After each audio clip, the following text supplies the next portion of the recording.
Okay my dear friends, मैं अभी कोशिश कर रहा हूँ। ये म्यूज़िकली करेक्ट नहीं होगा, मे बी टेक्निकली जितनी बातें मैं बोलूँगा, बट ये मैं कोशिश कर रहा हूँ इस संदर्भ में कि आपके क्वेश्चंस रॉन्ग ना हो एग्ज़ाम में।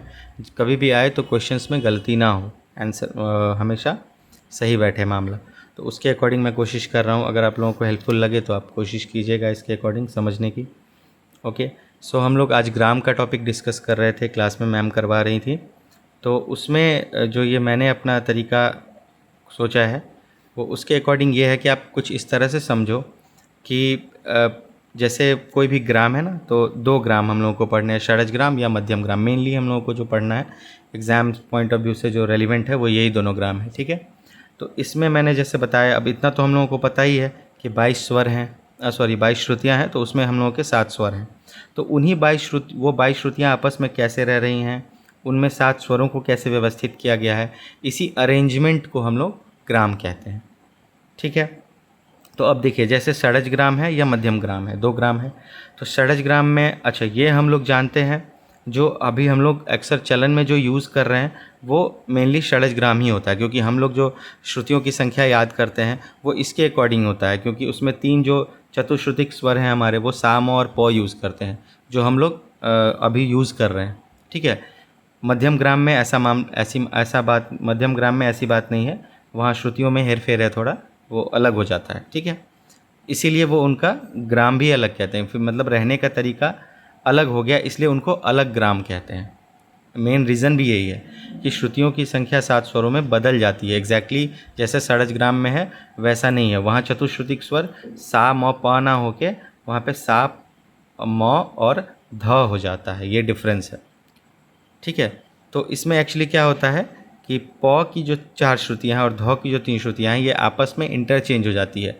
एक्चुअली हम क्या करते हैं, ध जिस स्थान पर है, जिस श्रुति पर होता है, उसको एक श्रुति एक स्थान नीचे उतार देते हैं, इसलिए ये फिर नए ग्राम का निर्माण हो जाता है। क्योंकि अच्छा, और एक स्वर उसको नीचे उतारते हैं तो श्रुतियों की संख्या में 2 स्वरों में अंतर आ जाता है। प जो है वो 4 के बदले 3 श्रुति का हो जाता है, और ध जो है सो वो 3 श्रुति के बदले 4 श्रुति का हो जाता है, ठीक है। तो ये एक डिफरेंस है, मतलब आपस में इनकी श्रुतियाँ इंटरचेंज हो जाती है, एक की बढ़ जाती है एक की घट जाती है, ठीक है। तो इसमें क्या हो रहा है ना, जो प की श्रुति है एक घट जा रही है, बट ध की श्रुति एक बढ़ जा रही है।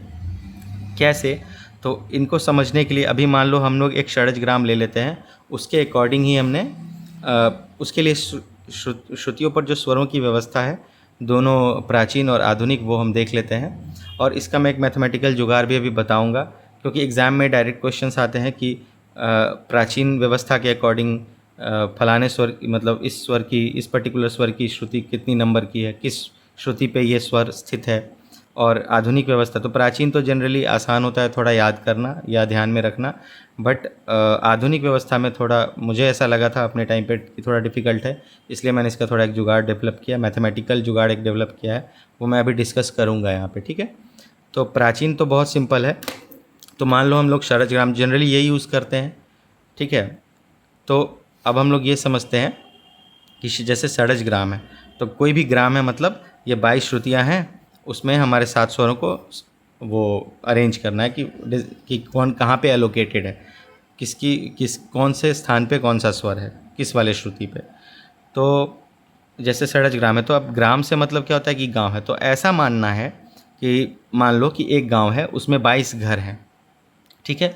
अब 22 घर हैं, तो उसमें हमारी 22 घर में जो हमारी श्रुतियाँ हैं, वो 22 श्रुतियाँ 22 घर हो गए। अब 7 स्वर जो हमारे हैं, ठीक है, वो है सा रे गा मा पा धा नी, अपना जो सातों स्वर है, तो उसमें किस स्वर की कितनी श्रुति है वो यहाँ इस ग्राम के फॉर्मूला में लिखा हुआ है, ये जो नंबर्स हैं। तो हमारे जो षडज ग्राम के अकॉर्डिंग जो है वो 432 4 4 32 वाला है, ठीक है। तो इसमें सा म प चतुश्रुतिक हैं, रे और धा जो है वो त्रिश्रुतिक है, और ग और नी द्विश्रुतिक स्वर हैं हमारे। तो सा के 4 घर हो जाएंगे इस गांव में, मतलब इस गांव में षडज ग्राम नाम का जो गांव है, उसमें जो सा रहेगा, माने सातों स्वर रहेंगे, उसमें सा के कितने घर होंगे, जो उसके ओनरशिप में होंगे वो 4 होंगे, ठीक है, वो 4 हो जाएंगे। रे के 3 हो जाएंगे, ग के 2 हो जाएंगे। तो मैंने वैसे ही लिखा, ये 4 स्वर, ये 4 श्रुतियाँ किसकी, सा की हो गई, ये 3 श्रुतियाँ किसकी हो गई, रे की हो गई। 2 श्रुतियाँ किसकी, गौ की हो गई। और ये 4 फिर मौ की हो गई, फिर पौ की भी 4 हो गई, ध की 3 हो गई और नी की 2 हो गई। ठीक है। अब इसमें जो प्राचीन व्यवस्था है उसमें क्या होता है कि लास्ट वाले पे रखते हैं। तो लास्ट वाले पे रख दिया तो 4 है तो 7 पे आएगा, फिर 9 पे आएगा, फिर 13 पे मौ आएगा, 17 पे पौ आएगा, 20 पे ध आएगा, नहीं आएगा। बट ये अगर डायरेक्टली पूछे हम लोगों से, भाई एग्ज़ाम में पूछ लिया, तो याद कैसे रखें कि अब ऐसा लिखते तो नहीं रहेंगे, ये लिख लिख के तो उस पर मतलब एलोकेट नहीं करेंगे पोजीशन हम उसका, तो बहुत टाइम टेकिंग होगा। तो उसका क्या सिंपल सा फॉर्मूला है, प्राचीन व्यवस्था बहुत ईजी है, आपको जिसका भी पूछ ले, ठीक है, आप उसका क्यूमुलेटिव कर देना। क्यूमुलेटिव 10th क्लास में जैसे स्टैटिस्टिक्स में हम लोगों ने पढ़ते थे कि फ्रीक्वेंसी इसका क्यूमुलेटिव निकालते थे। तो इसमें क्या करना है, जैसे सा का पूछ लिया तो 4 है, फिर रे का पूछ लिया तो सारे का जोड़ दिया। मतलब इसके जैसे इसमें क्या करना है मैं बताता हूँ। जैसे मान लो प का पूछ लिया, तो प में क्या करना है आपको, यहाँ से शुरू वाले श्रुति जो नंबर्स हैं, यहाँ से जो शुरू हो रहे हैं वहाँ से प तक के नंबर्स को जोड़ दीजिए। तो 4 3 7 2 9 4 13 4 17। धा का पूछ लिया, देखो आप प 17वीं श्रुति पर होगा। धा का पूछ लिया तो उसमें क्या करना है, आप शुरू से लेके धा तक को जोड़ दो। तो सारे जिसका भी पूछ ले वहाँ से वहाँ तक के वो इंक्लूडिंग दैट, मतलब जिसका पूछा है और उससे पहले के जितने भी नंबर से सबका आप क्यूमुलेटिव ले लो, सबको जोड़ दो। जैसे ध का पूछा हमसे, तो ध का पूछा तो ध इंक्लूडिंग ध और उसके पीछे के जितने नंबर्स हैं सबको जोड़ दो। यहाँ से शुरू करो और लेफ्ट की ओर जाते जाओ। तो 3 4 7 4 11 2 13 3 16 4 20। मौ का पूछ लिया तो 4 2 7 4 2 6 3 9 4 13 हो गया। तो जिसका भी पूछ ले, चाहे जिस भी मर्जी स्वर का पूछ ले, आप उस स्वर से शुरू करो और लेफ्ट तक लास्ट में जाके नंबर्स को जोड़ दो, आपको आंसर मिल जाएगा। मेन थोड़ा ट्रिकी क्या है, ये तो थोड़ा इजी है, ट्रिकी है थोड़ा आधुनिक व्यवस्था वाला। ठीक है। इसमें क्या करना है कि इसमें जिसका भी पूछ ले, देखो चूंकि इसमें सा पहले पे आ जाता है, इसमें क्या होता है, श्रुतियाँ तो सबकी उतनी हैं, चूँकि हम बात किसकी कर रहे हैं, ये दोनों अरेंजमेंट जो है वो जो अभी यूज़ होता है, जो हम लोग षडज ग्राम ही यूज़ करते हैं, तो एक ही ग्राम की, इसलिए मैंने श्रुतियों की संख्या नहीं बदली है। आप देखो ये दोनों मैंने जो दोनों व्यवस्था रखी है वो अकॉर्डिंग टू षडज ग्राम ही रखी है। क्या है, षडज ग्राम, मैंने ग्राम नहीं बदला। तो सबकी श्रुतियाँ सेम ही होंगी, ये नंबर्स दोनों में यही रहेंगे, ये नंबर बदलेगा नहीं। जैसे यहाँ ग्राम बदल दिया तो नंबर्स बदल गए ना श्रुतियों की, वैसा नहीं किया, एक ही ग्राम से मैंने दोनों व्यवस्था समझाने की कोशिश की है। और यही अभी चलन में भी है, हम लोग म्यूज़िक में जो पढ़ रहे हैं वो षडज ग्राम ही पढ़ रहे हैं। तो इसमें क्या जुगाड़ है, इसका जो मैथमेटिकल ट्रिक है ये तो बहुत सरल था, जिसका पूछ ले, जैसे ध का पूछ लिया, ध का पूछा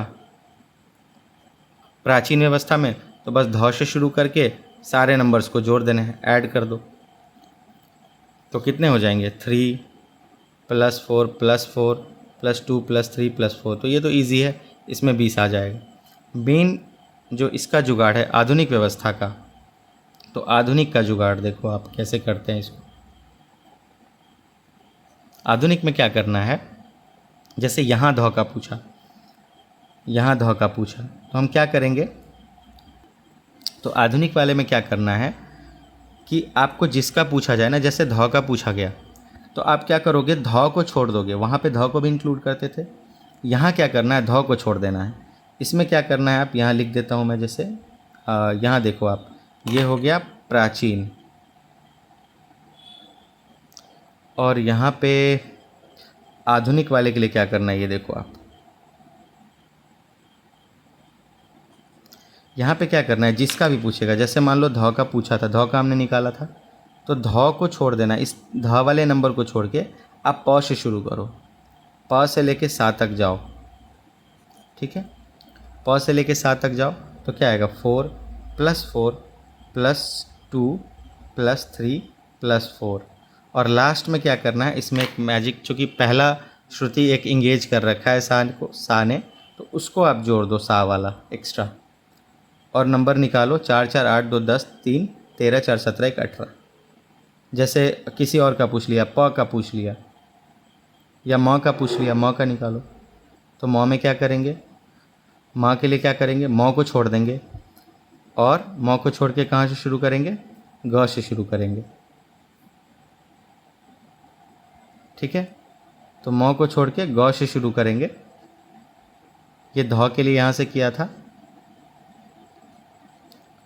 तो मौ के लिए क्या करेंगे, दो मौ से पहले जितने हैं 2 3 5 4 9 और एक क्या हो जाएगा +1 फिर ऐड कर देंगे, तो मौ का क्या हो जाएगा 10 हो जाएगा। अब देखो मौ 10वीं श्रुति पर है इसमें।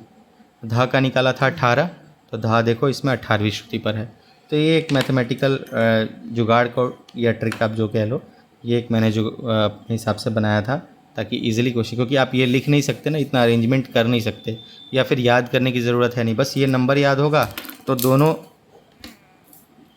बस ये नंबर याद होगा तो दोनों व्यवस्था के अकॉर्डिंग जितनी भी जिस भी श्रुति पर होगा, आप जिस ग्राम में पूछ ले आप उसमें कर सकते हो, कोई इशू नहीं है। बट जनरली ये वाला जो व्यवस्था पूछते हैं वो षडज ग्राम के अकॉर्डिंग ही पूछते हैं। तो मौ का करना है तो मौ में क्या हो जाएगा, गौ से शुरू करेंगे तो 2 + 3 + 4 और लास्ट में फिर 1 ऐड कर देंगे ये वाला, तो कितना आ जाएगा 2 3 5 4 9 10 आंसर आ जाएगा।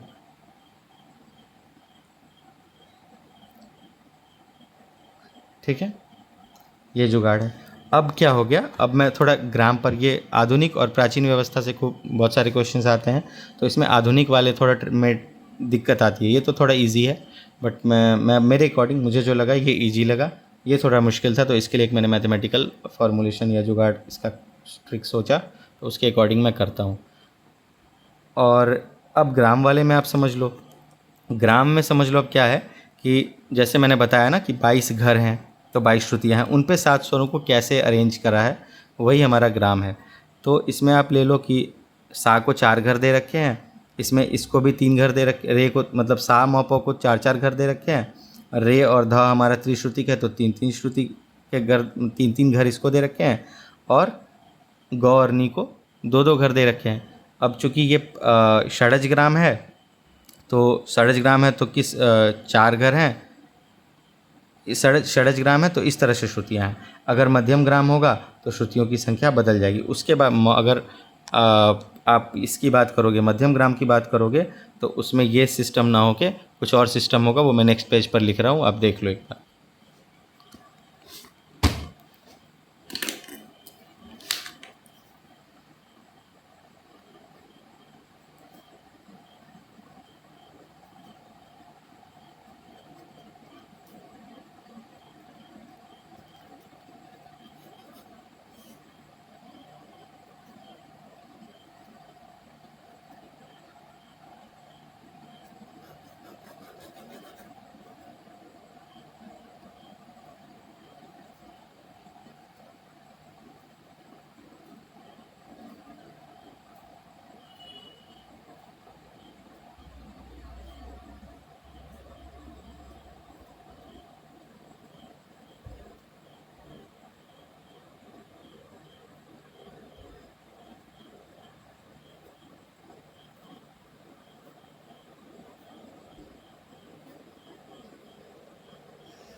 ओके, सो अब इसमें देखते हैं। ठीक है, इसमें देखिए कि दोनों ग्राम के कारण क्या चेंजेस आएंगे।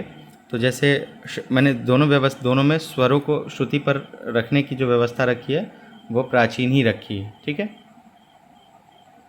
तो इसमें क्या है, इसमें क्या है 4, अब इसमें क्या होगा ना, मध्य षडज ग्राम है तो इसके जो नंबर हैं वो क्या हैं 432 44 32, मतलब सा की 4 श्रुतियाँ, इसकी 3 श्रुतियाँ, इसकी रे की 3 श्रुतियाँ, ग की 2 श्रुतियाँ, इसकी म प ध और नी। ठीक है, तो इनकी श्रुतियों की संख्या है किसकी? षडज ग्राम में, षडज ग्राम की श्रुतियों की संख्या है ये, कि हर स्वर के कितने स्वर हैं, हर स्वर की कितनी श्रुतियाँ हैं। और इसमें भी ऐसे इसका नंबर क्या है? 432, 43, 42। ठीक है, इसमें ये सा हो गया, रे हो गया, ग हो गया, म हो गया, प हो गया, ध हो गया एंड नी हो गया। तो इनमें श्रुतियों की संख्या क्या है?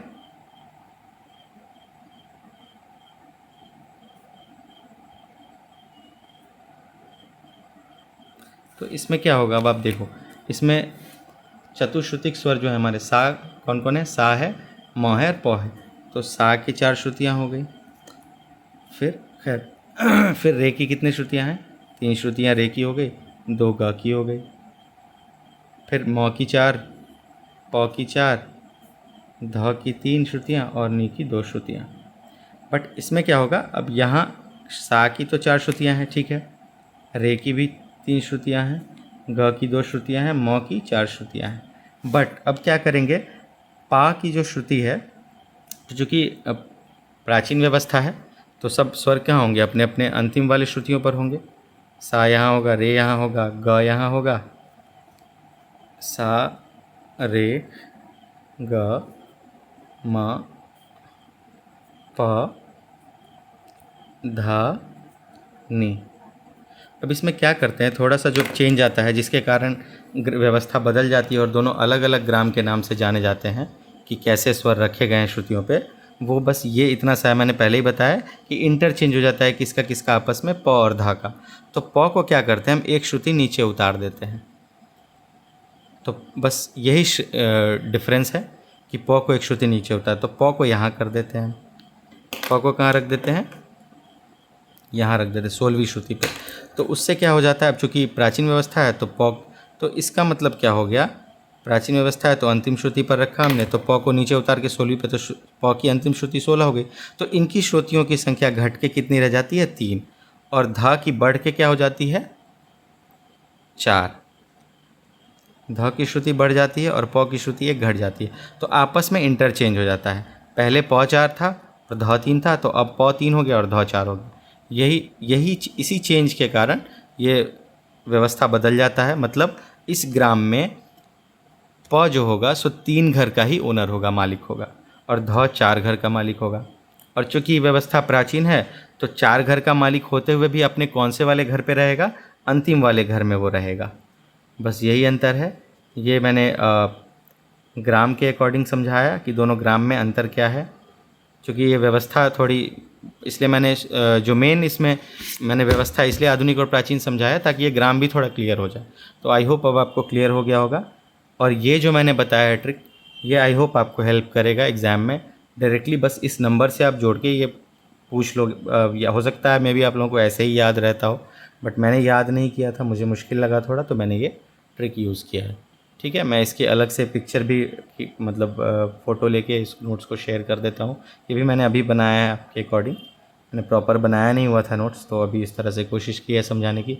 आई होप आपको समझ में आएगा, इससे आपको हेल्प होगा। Thank you.